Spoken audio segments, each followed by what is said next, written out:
Gaffer, how are we? Yeah, I'm good, mate. How are you? Not too bad.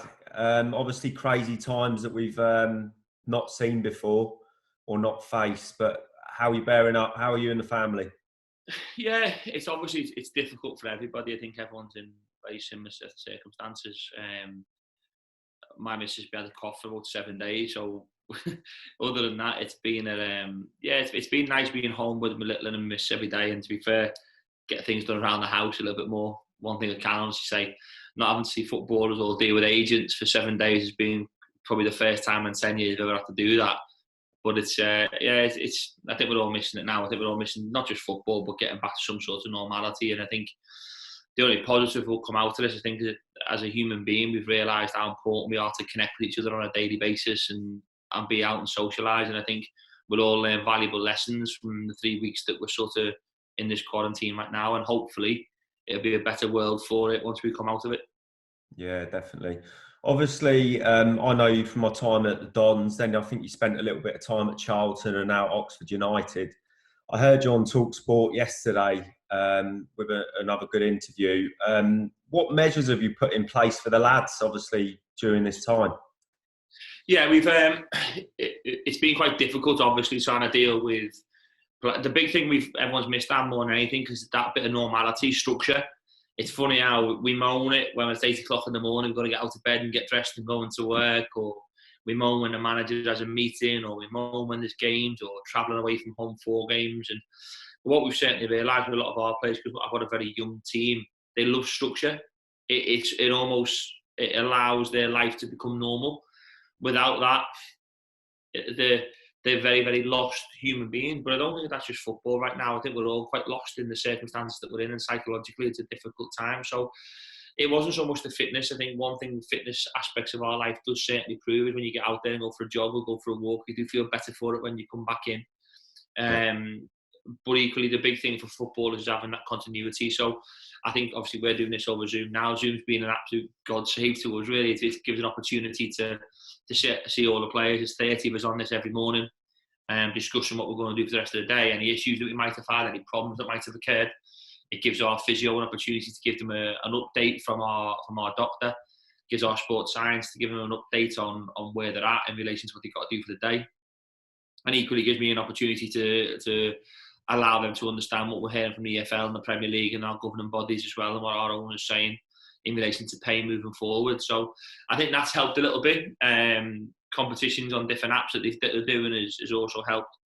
But it's just about finding some sort of normality and structure in something that's completely not normal.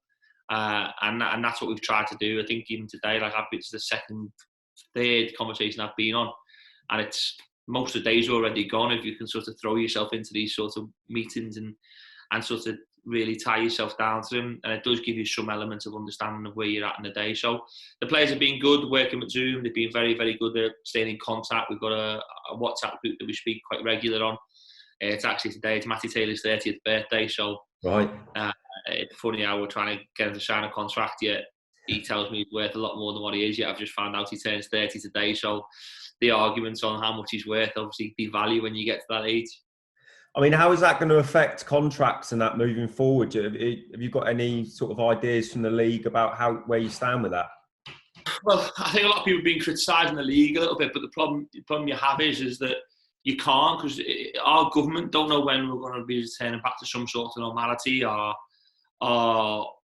governing bodies don't exactly know. So when you're looking to pin a date down, this virus is so new and nobody's quite sure when it'll end and when some sort of normality. We heard yesterday that it could be up to up to 6 months where we could find ourselves not getting back to some sort of normality. So we've just got to be a little bit open-ended in how we discuss this with our players, with contracts who obviously expire on the 1st of June. Most players whose contracts are up on the 1st of June, they do have a 1 month sort of leeway where they can take it through July. So theoretically, we can still control them through that month of July. But the big thing for me, we've had a 3-hour meeting this morning with our young players who are only 17, how we give them scholarships, how we give them professional contracts, what we do with our first year pros who are not on much money, who are right at the beginning of their careers.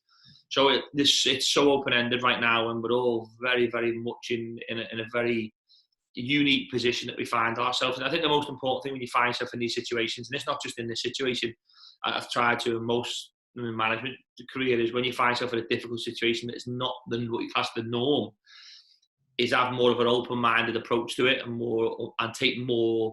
listen to more people and to try and get more guidance from more people, because like I say, not one person's going to have the exact answer for all of our young players' careers and our current first team players' careers.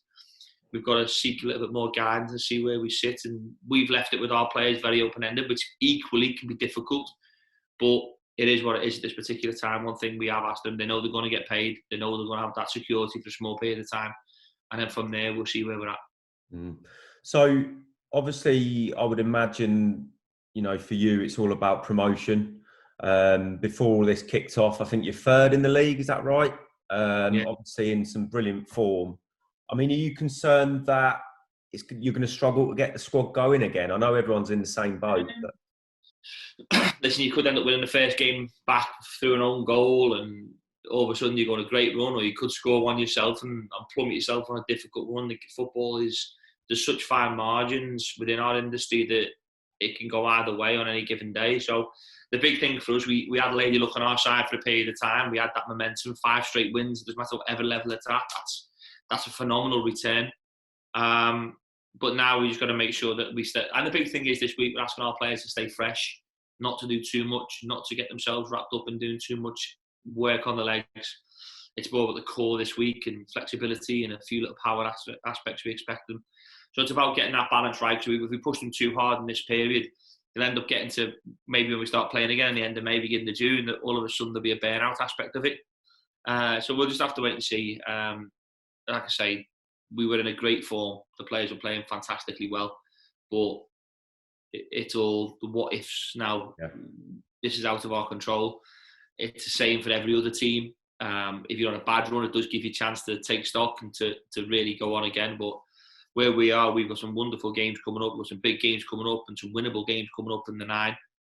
We've proven in the month of February we played 9 games in 29 days. So we've got 9 games to go. So one thing, we do have an advantage over everybody else. We've done it already this season.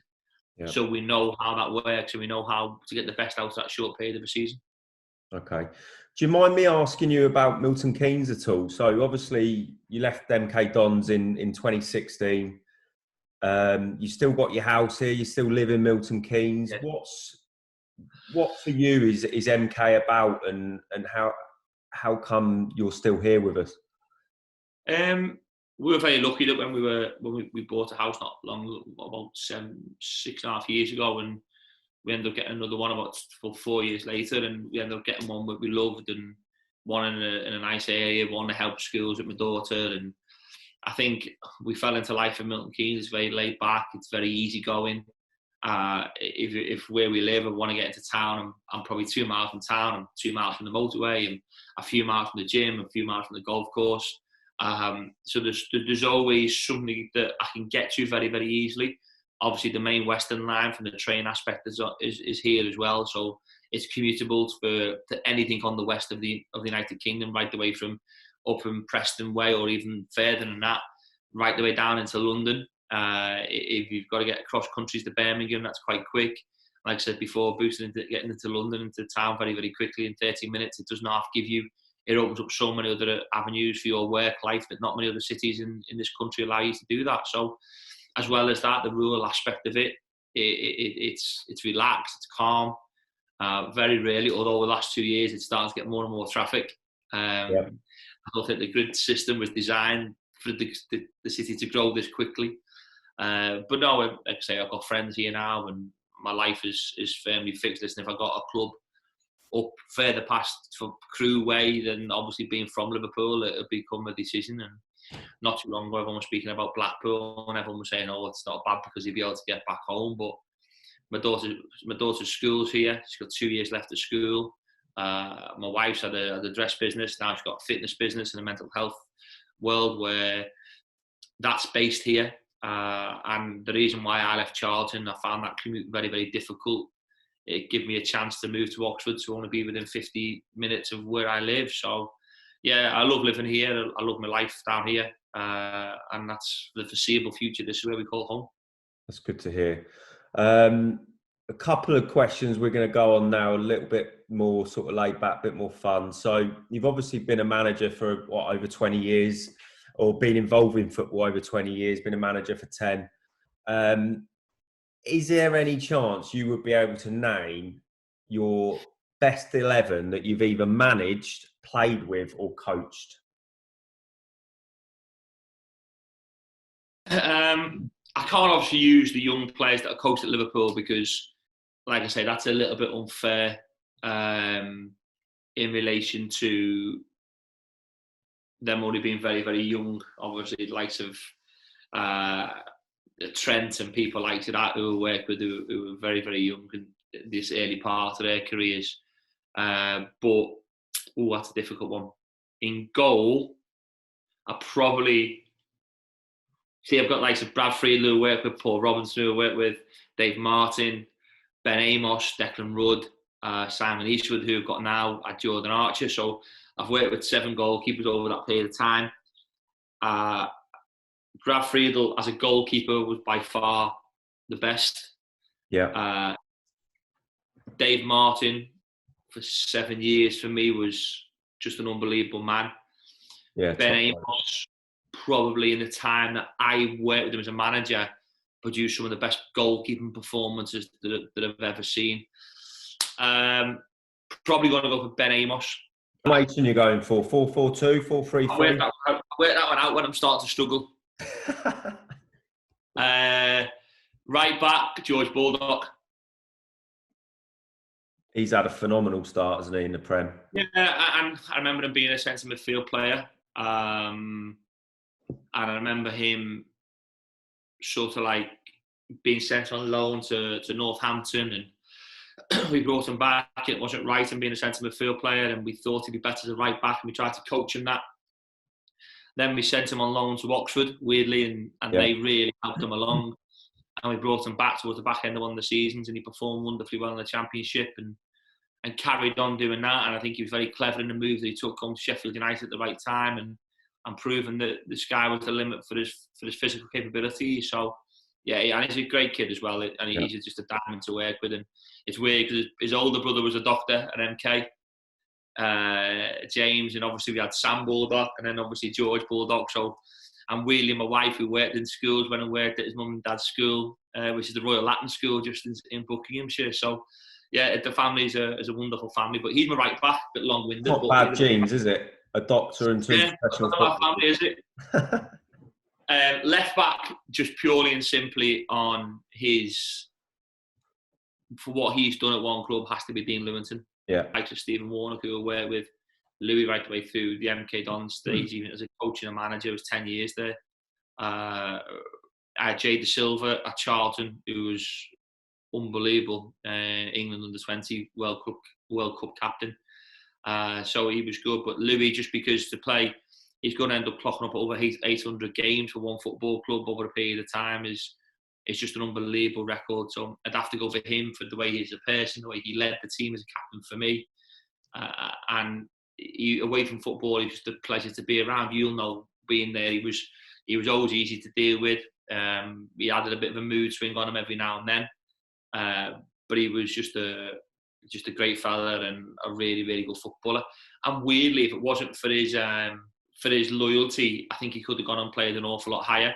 I remember Darren Ferguson saying to me once that every time he played against Louis, he just gets fastest player up against him because he struggled for pace.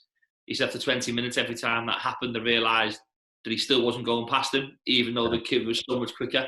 And that's just pure experience and understanding of the game. So that's the left back. Centre backs.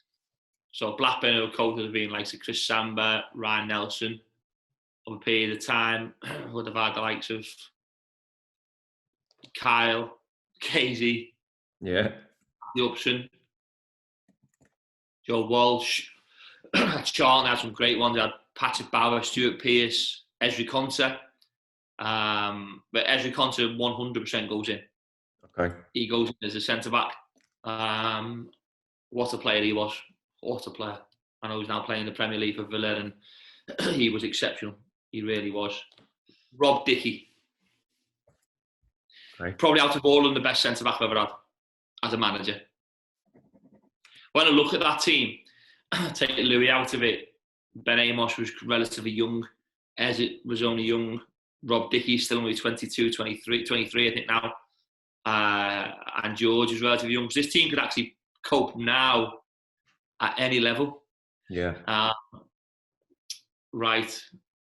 So what we're going for now? We've got the 4 defenders, a keeper.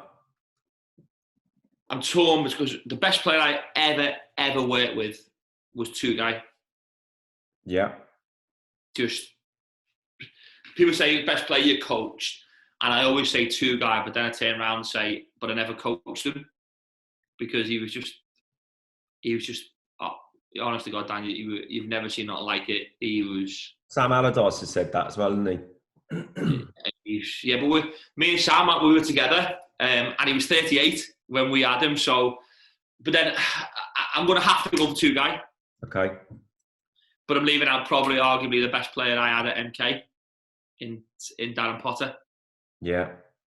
Delhi would have to go into midfield as well. So Delhi and Two-Guy. Right, in midfield with them. See, this is going to be a cross between Joe Aribo or Esri Konsa. Joe Aribo or Cameron Brannigan. Difficult, eh? Well, I had Cameron at Liverpool at 6. Right. I had 6, 7, 8, 9. I had him for 4 years. And then now managing him, and my actual 200th win, he scored the goal. We won 1-0 against Peterborough. So it's weird how he was somebody I worked with when he was only a baby, and now it's more. They're 20 years on. He's scored that goal. Joe Rebo is what a player. Yeah. I'd probably put Joe Rebo in. Okay. So that's 3 midfielders. Left wing. I've had this year got really good ones. Yeah. And Nathan Holland on loan from West Ham, who was unbelievable. MK with Josh Murphy. Never really had a left winger because Dean Bowditch sort of floated. Weirdly, we never had a left winger there. At Charlton, I had Steffi Mavididi. He's now at Juventus. Oh, blimey. Oh, no, hang on. Oh. Steffi Mavididi on the left. Yeah. Marcus Brown on the right. Wow. Through the middle. See, as a coach at Blackburn, we had Robbie Fowler. Yeah. Now I know that's one of your heroes as well. Yeah. Roque Santa Cruz was just unbelievable. Benny McCarthy. Then you look at MK, Patrick Bamford, who was exceptional for us. Griggy, Bennett Kobe. They were brilliant the season. They got promoted, weren't they? It's got to be Robbie.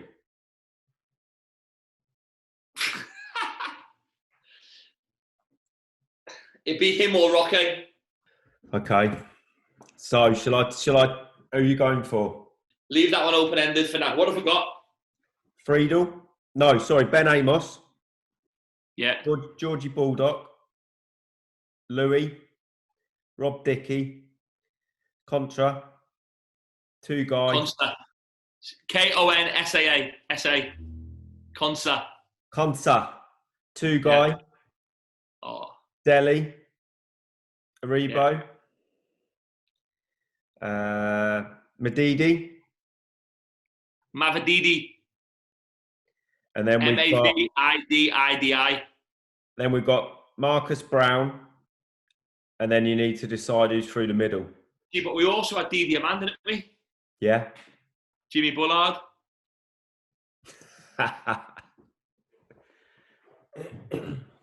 See, I didn't ask another question to you. Who's going to see this? Everyone.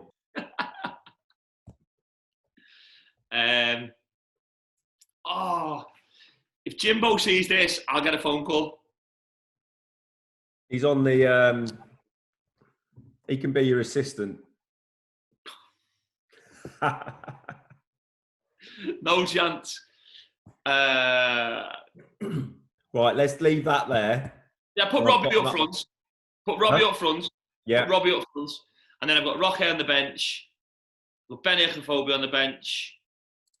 I'll have Darren Potter on the bench. I could have done a job at right back. I'll go on the bench.